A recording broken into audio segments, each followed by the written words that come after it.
Bismillahirrahmanirrahim, alhamdulillahi rabbil alamin, wassalatu wassalamu ala nabina Muhammad wa ala alihi wa ashabihi wa sallam. Si që dim, feja jonë islame ka ardhur me udhëzime tolerante dhe udhëzime drejta, cilat për qëllim e kanë me udhëzu njeriu drejt çdo virtyti. Pra këto udhëzime na ftojnë neve drejt çdo mirësie, drejt çdo hajri, si dhe i korrigjojnë apo i përmirësojnë fjalët, sjelljet dhe veprimet e njerëzve. Po duke larguar nefsin e njeriu, shpirtin e tij prej marrëzisë në cilën është ky shpirt, po gjithashtu edhe prej sjelljeve agresive, prej veprimeve të urryera, të neveritshme dhe prej fjalëve të shëmtuara dhe të vështira. Kjo tregon për sosorinë e kësaj feje. Kjo tregon se sa bukur kjo fe do të na ka sqaruar neve moralin edhe sjelljen. Pra sa të bukura të mrekullueshme janë udhëzimet dhe domethënjet, të cilat na mëson feja jonë islame.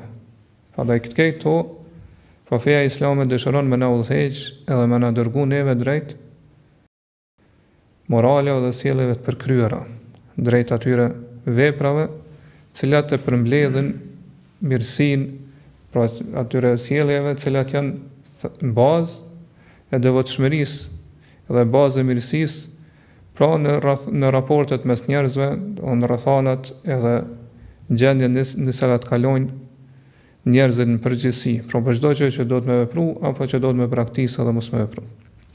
Prandaj nëse ne ndalemi dhe meditojmë rreth porosive dhe urdhrave të fesë tonë islame, sa i përket pra këtij aspektit të moraleve, edhe sjelljeve gjejmë që do thot moralet më të bukura, më të pastërta dhe do thot ato çështjet e etikës që janë më të mira edhe më të larta, më të ngritura përfaqësohen në ato mësimet drejt cilave na thret Islami.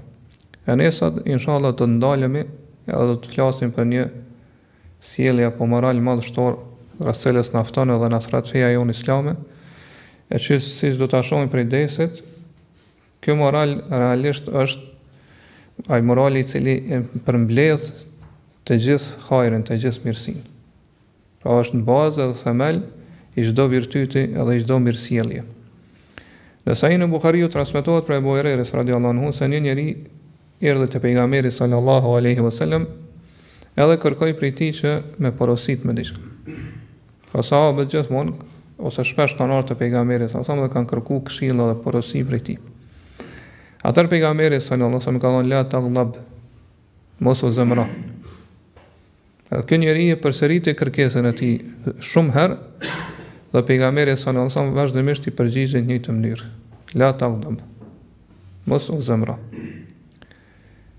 Pastaj ka ardhur një shtesë e këtij hadithi, po të transmetimi Imam Ahmedit Allahu mëshiroft, i cili vetë ky transmetuesi, pra ky person i cili ka ardhur me pyet pejgamberin ose me kërku këtë porosi, ka thënë fa fakkartu hina qala an-nabiy sallallahu alaihi wasallam ma qal.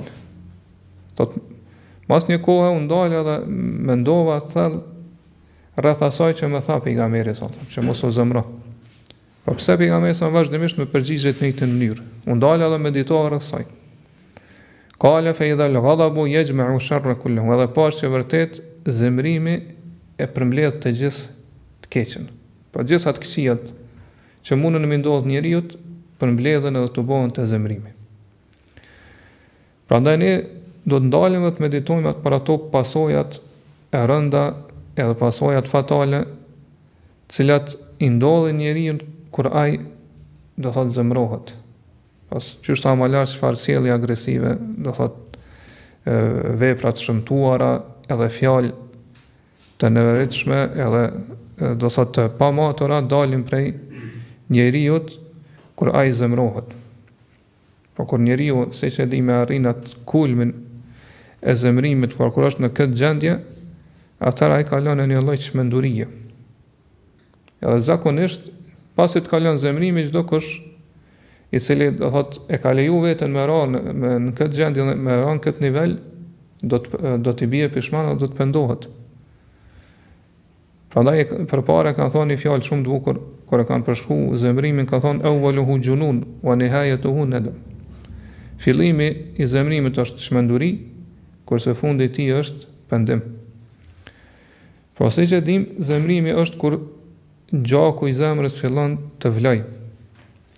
Edhe do thot pastaj fillon të shtohen pulset edhe të rrahurat e zemrës, edhe ai i cili është në këtë gjendje kërkon që me largu prej vetës një gjë që dëmton e për cilës a e pret se mundet me dëmtu për ati tjetërit, apo qëllimi i zemrimit është kur njeriu pra kërkon të hakmerët ndaj tjetërit kur ai do thotë e ka ofendu ose e ka lëndu e kështu më radhë.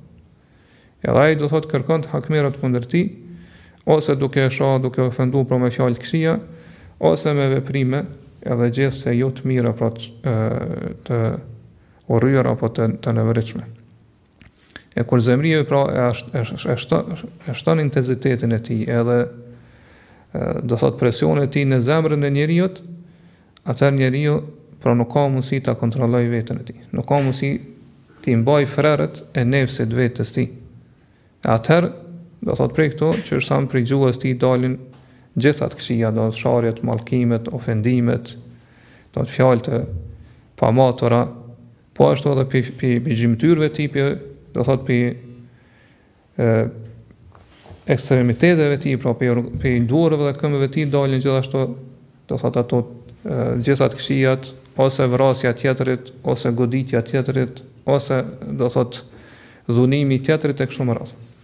Për këtë arsye këtu vjen Islami, feja jonë, që thamë është vërtet fe e përkryer, që e thret muslimanin që në këtë gjendje do të ta kontrolloj veten e tij, do ta mbaj veten e tij, tregohet i vetë përmbajtur kur është i zemruar. Pra pejgamberi sallallahu alajhi wasallam po na porosit në këtë urdhën universal, pra këtë porosi përmbledhse, po thotë la taghdab, mos u zemro. Dhe dietarët e kanë shpjeguar se çfarë do të thotë që njeriu të mos zemrohet.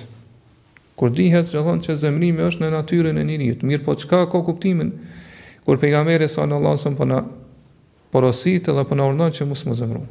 Dhe dietarët kanë thënë se kjo fjalë me jasami përfshin dy kuptime. E para është që njeriu vazhdimisht ta stërvit veten e tij gjatë gjithë kohës që të pajiset edhe stoliset me morale të virtytshme, po me sjellje të mira, me edukat të lartë. Do thotë gjatë gjithë kohës të ketë tipare edhe moral të mirë, pra me sabër, të jetë i durueshëm, të jetë i matur, do të i vetë përmbajtur, të mos jetë i ngutshëm, e kështu më radhë do thotë për sjellje dhe moraleve të mira.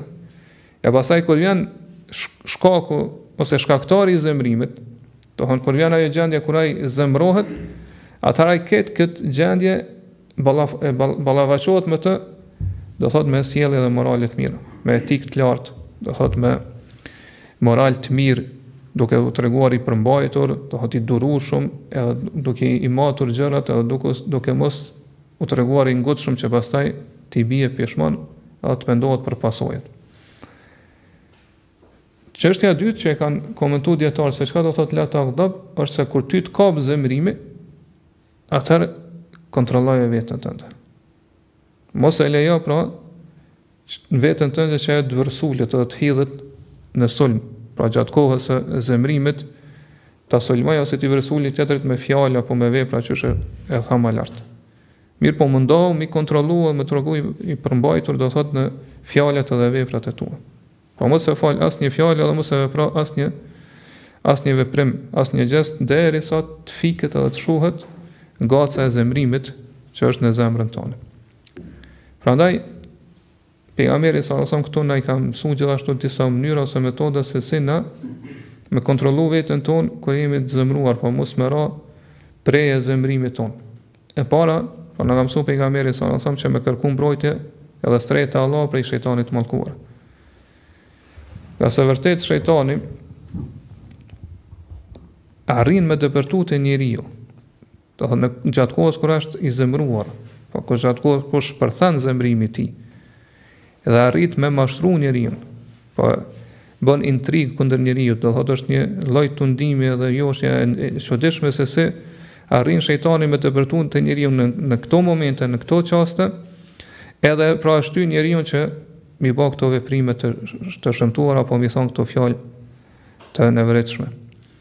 Në dy sahihat është transmetuar prej Sulejman ibn Surad radiallahu anhu, i cili tregon thot istabba rajulani inda nabi sallallahu alaihi wasallam wa nahnu indahu julus. Thot një ditë ishim ulur te pejgamberi sallallahu alaihi wasallam dhe dy burra filluan me shah dhe me ofendu njëri tjetrin, me fy njëri tjetrin. Wa ahaduhuma yasubbu sahibahu mughdaban qad ihmarra wajhuhu. Sa që njëri thot u zemrua aq shumë sa që vazhdimisht e shante dhe e fyente e ofendonte tjetrin edhe fytyra e tij ishte skuqur për zemrimet. Fa qala an-nabiy sallallahu alaihi wasallam inni la'alamu kalimatan law qalaha la dhahaba anhu ma yajid. Law qala a'udhu billahi minash shaitanir rajim. Atëherë sa më thonë e di një fjalë. Sikur ta thonte kë në këto momente, në këto çaste kur e ka plu zemrimi, atëherë do të largohej kjo gjendje, do të largohej prej tij zemrimi. Dhe sikur të thashte a'udhu billahi minash shaitanir rajim. Kërkoj mbrojtje te Allahu prej shejtanit mallkuar, i largohet pra zemrimi. Fa qalu lirrajuli ala tasma'u ma yaqulu an-nabiy sallallahu alaihi wasallam qala inni lastu bimajnun. Atëherë këtij njeriu i than sahabët ata të tjerë që ishin prezant, a nuk po dëgjon çfarë po thot pejgamberi sallallahu alaihi wasallam? Pra thuja këtë fjalë. Ai është përgjigj, unë nuk jam i çmendur. Po shikoj se në çfarë gjendje e ka dërgu zemrimi këtë njeri. Pra kur zemrimi që është shtu intensiteti i tij në zemrën e tij, presioni, edhe do thot efekti i tij ka qenë aq i madh saqë nuk e ka pranuar as këshillën e pejgamberit sallallahu alaihi wasallam. Ka unë jam i çmendur, unë po e dëgjoj pejgamberin çfarë po thot. Prandaj këtu pra do të ndalemi rreth kësaj me pas se çfarë pasojë të mëdha edhe të këqija ka zemrimi nëse njeriu nuk e kontrollon dhe nuk e mban veten e tij. Po ne në këtë hadith po e kuptojmë se çfarë përfundimi të mirë dhe të lumtur ka kur njeriu pra arrin me kontrollu zemrimin e tij dhe me kërku mbrojtje te Allahu prej shejtanit të mallkur. Me thon a'udhu billahi minash shaitanir rajim. Pra këto me lejen e Allahut ai shpëton prej cytjeve, prej vezveseve, prej tundimit edhe joshjes shejtanit, edhe shpëton që pra e ruan Allah subhanahu wa taala dhe nuk e lejon që do thot shejtani me shty ato dhe me nxit, pra me lëkundë dhe me vun lëvizje, do thot që ai me boksi sjellje apo fjalë agresive, veprime do thot jo të mira e kështu me radhë.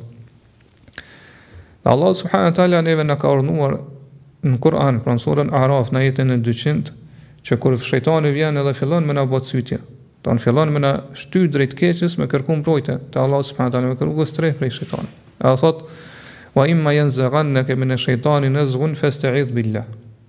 Kur shejtani fillon me të bë cytje, do thot me të shty drejt keqes, atëherë më një herë kërkon mbrojtje edhe streh te Allah subhanahu. Pastaj pejgamberi sallallahu alaihi wasallam në disa hadithe tjera po ashtu na ka udhëzuar edhe na ka drejtuar rreth dy çështjeve të rëndësishme, po që janë shumë të rëndësishme për njeriu që duhet të ndërmarrë të veprojë apo të stoliset me to në gjendjen kur fillon do thot zemrimi me kaplu zemrën e tij. Po kur është në sulmin e zemrimit. Çështja e parë ka të bëjë apo është ndërlidhur me gjuhën, kurse çështja e dytë, siç do ta shohim më poshtë, është ndërlidhur me gjymtyrët. Edhe na duhet ndalim dhe të meditojmë mirë rreth këtyre udhëzimeve dhe porosive të pejgamberit. Sa i përket parës është transmetuar te Imam Ahmedi prej Abdullah ibn Abbasit radhiyallahu anhuma, i cili thot se pejgamberi sallallahu alaihi wasallam ka thënë idha ghadiba ahadukum falyaskut. Kur dikush prej juve zemrohet, atë le të hesht. Po le ta pengoj dhe le ta ndaloj veten e tij gjatë zemrimit prej fjalëve. Nga se njeriu siç e dim kur flet, duke qenë i zemruar, atëra që është më lart flet fjalë për cilat do të pendohet mos të kalon kjo gjë. Po flet fjalë që nuk kanë fund të mirë dhe fund të lumtur. Po njeriu gjatë zemrimit fol fjalë të këqija, fol fjalë të pamatura, fillon me shoh, fillon me ofendu, do të fillon me fyt tjetrin. Madje disa prej njerëzve mallkojnë veten e tyre, pra luten kundër vetes tyre, apo mallkojnë fëmijën e tyre, luten kundër fëmijës tyre, apo kundër pasurisë tyre. E disa prej tyre Allah na ruaj e mallkojnë edhe fenë e tyre, apo e mallkojnë Allahun, apo do thot do thotë i mallkojnë fjalët e Allahut subhanahu wa taala, pra Kur'anin, apo do thotë raste të rana që i ndodhin njeriu kur është i zemruar. E siç tham, kur qetësohet edhe i kalon zemrimi, atëherë ai pendohet shumë për këto fjalë të këqija dhe fjalë të mamatora edhe vepra do thotë shëmtuara që kanë dalë prej tij.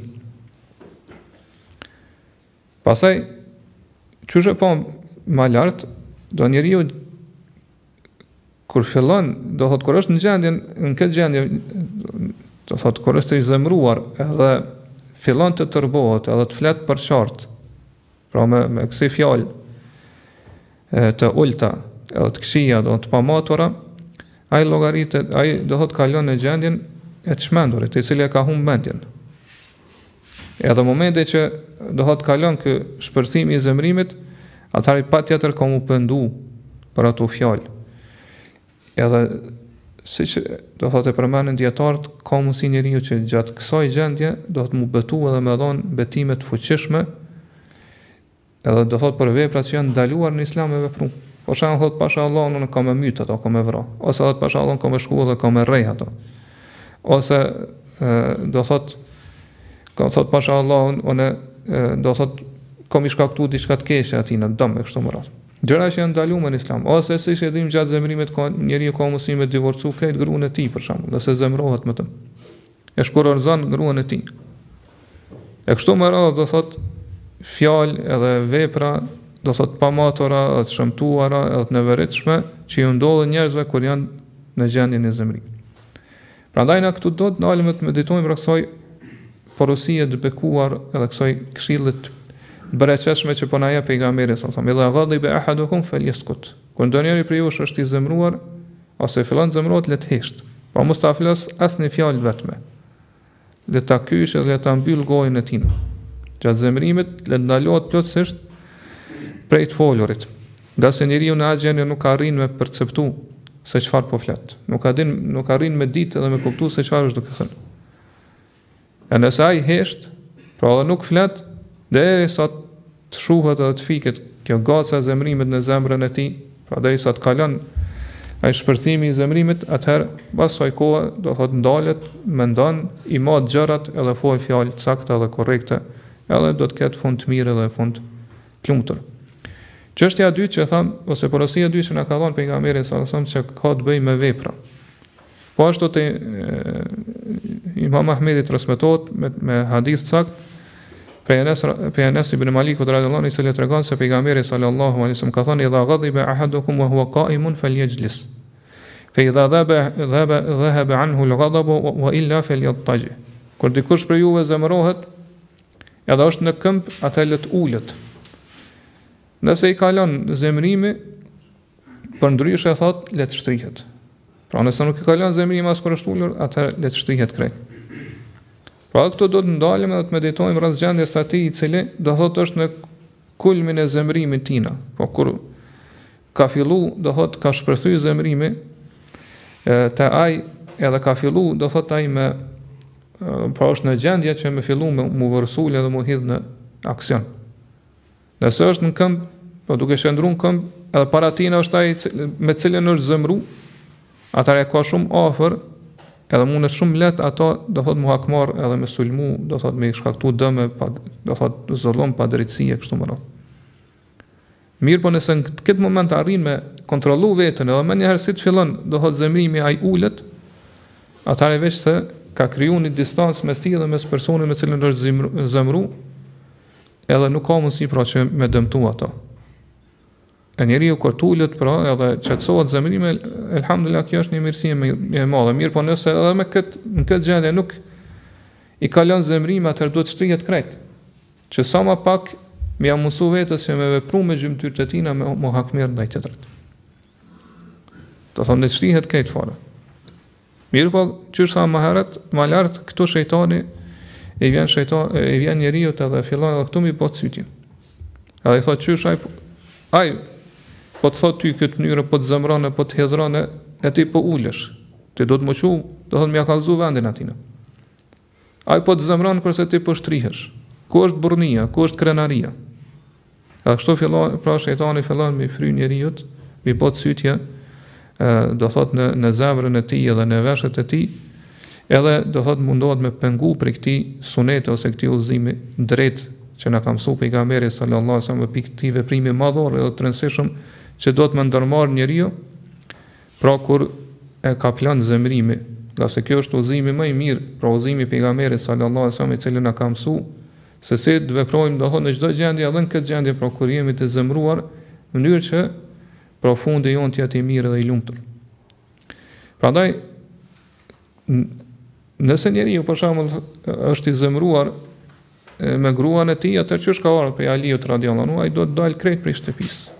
Pra Aliu radhiyallahu anhu në një rast do të ka pas një lloj do thot ndërrimit fjalë me Fatimen, vajzën e pejgamberit sallallahu alaihi wasallam, ai ka dalë prej shtëpisë krejt.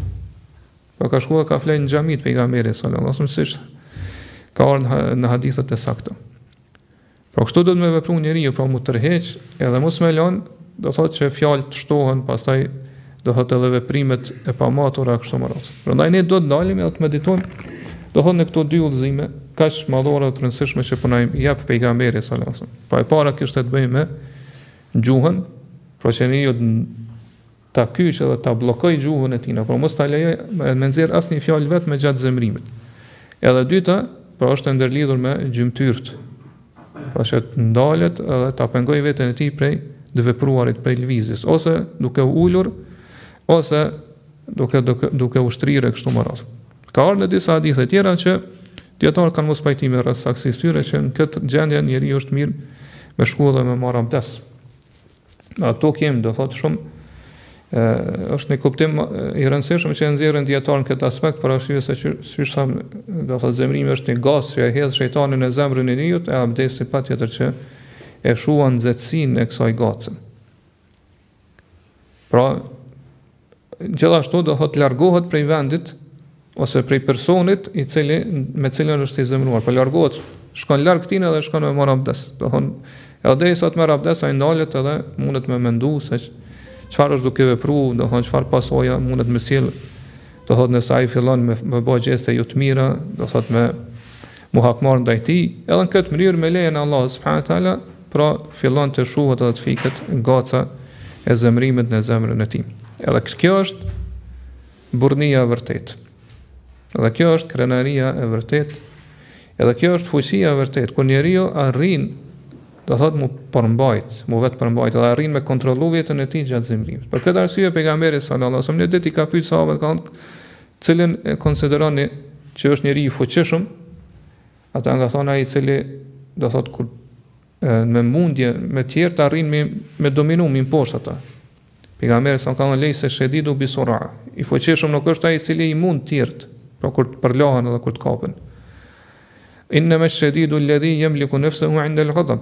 I fuqishëm te Allah është ai i cili e mban veten e tij, pra e kontrollon veten e tij kur është i zemëruar. Dhe Sheikh Abdul Razak, Allah rujt, thot kam rastis, do thot me një person para 15 viteve, thot, që e kam pa pranë spital, edhe kam pa që djali i tij e kishte dorën nxjerrur krejt prej vendit.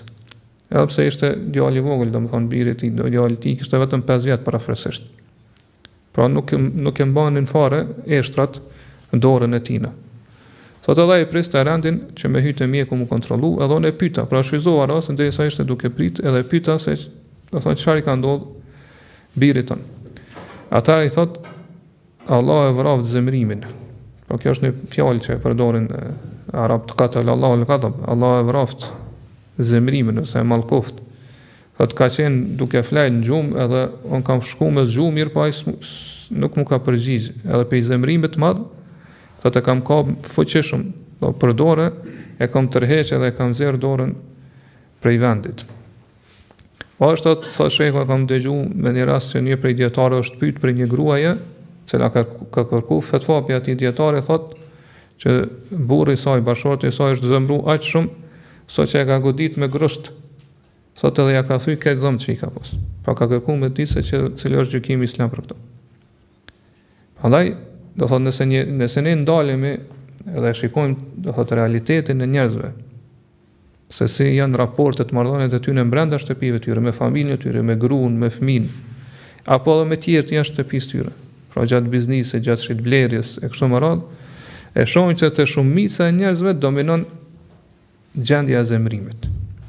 Shumica e njerëzve do thonë në këto raporte tregohen, do thotë e lejojnë që zemërimi me dominu ata dhe do thotë zemërimi me kaplu ata dhe me bë presione në zemrën e tyre. Edhe për këtë arsye është që kanë do thotë sjellje agresive, është që nxjerrin fjalë të këqija të shëmtuara, tulta pe gjuhëve tyre ose vepra do thotë të neveritshme, do thonë gjëra që nuk i takojnë një besimtari me vepru. E kjo na tregon pra për fen ton islame që thamë është fe e pastër, është fe do thotë e drejtë, e cila na ka mësuar, na ka dhënë një etik të lartë edhe të ngritur, do thotë morale dhe sjellje të lavdruara, që do thotë pe këtyre është që na ka mësuar mu largu edhe me ik prej kësaj gjendje. Pra mos me leju veten me ranë në këtë gjendje e cila na çon drejt pasojave dhe drejt shkatrimit. Mjafton njeriu për shembull më shku deri në gjykatë dhe me pasë për raste që vinë të gjykatës të ndryshëm, do thotë se çfarë pasoja edhe do thotë dëmet shumëta shkakton zemërimin në familje ndryshme. Pra sheh gjëra të çuditshme të se çfarë ndodh brenda familjeve për shkak se do thotë burri ose gruaja ose fëmia kanë qenë zemëruar me njëri tjetrin. Po ashtu nëse shkon edhe i viziton edhe të burgosurit, të cilët do thotë vuajnë vite të tëra me burg, krejt që kanë qenë për shkak të veprave të shëmtuara ose të këqija ose pasojat që kanë ardhur si rezultat i zemërimit. Pra ose e kanë vrarë tjetrin, ose e kanë do thotë e kanë godit tjetrin e kështu me radhë. Prandaj ne si musliman duhet ta kemi frikë Allahut subhanahu wa taala, të mundohemi të stulisim dhe të pajisemi me rregullat, do thotë me edukatën islame, me etikën islame. Edhe me ato fjalë, do thotë edhe vepra që drejta edhe duhura të cilat na i ka mësuar Allahu subhanahu wa taala dhe pejgamberi sallallahu alaihi wasallam në sunetin e tij. Kështu do thotë ne do të jemi të udhëzuar në rrugën e drejtë, edhe me lejen e Allahut do të jemi të ruajtur prej gjitha pasojave domethënë në këtë botë edhe në botën tjetër. E në fund e lutim Allahun subhanahu wa taala që gjithëve të na jap sukses drejt çdo hajri, drejt çdo mirësie, të na udhëzojë në rrugën e drejtë, ta përmirësoj fen ton, e cila është garanci për çështjen tonë, na përmirësoj dunjon tonë në cilën ne jetojmë, atë na përmirësoj ahiretin tonë tek cilët do të kthehemi. Po ashtu lutem Allahun subhanahu wa taala që jetën e kësaj bote ta bëj shtesë për neve për në çdo mirësi, kurse vdekjen ta bëj rahati për neve për çdo të keqe, dhe lutem Allahun subhanahu wa taala që më na udhëzoj drejt morale dhe sjelljeve më të mira. Nga se askush përveç Allahut subhanahu wa taala nuk ka mundësi na udhëzoj drejt këtyre sjelljeve morale dhe të na largoj prej neve moralet dhe sjelljet më të këqija. Ka se vetëm Allahu subhanahu wa taala është ai i cili ka mundësi me na largu këto sjellje dhe këto morale të këqija. Prandaj lutem Allahun subhanahu wa taala që të na mbrojë prej gjitha epsheve të shëmtuara, moraleve jo të mira edhe smundjeve ndryshme, dhe lutem Allahun subhanahu wa taala që ne jap shpirtin ton devotshmërinë, takvallahun, ta pastroj shpirtin ton, ka se Allah subhanahu wa taala është ai i cili më së miri i pastron shpirtat ton, ai është Zoti dhe kujdestari i tyre. Allahu alem, wa sallallahu ala nabina Muhammad wa ala alihi wa ashabihi wa sallam.